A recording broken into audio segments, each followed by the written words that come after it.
सूरज को झटक दूंगा तो मैं सावन को गटक लूंगा, तो सारे तारों संग चंदा मैं तेरी गोद में रख दूंगा।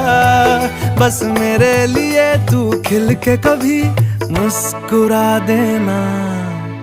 आज से मेरी सारी सदियां तेरी हो गई, आज से तेरा पल मेरा हो गया।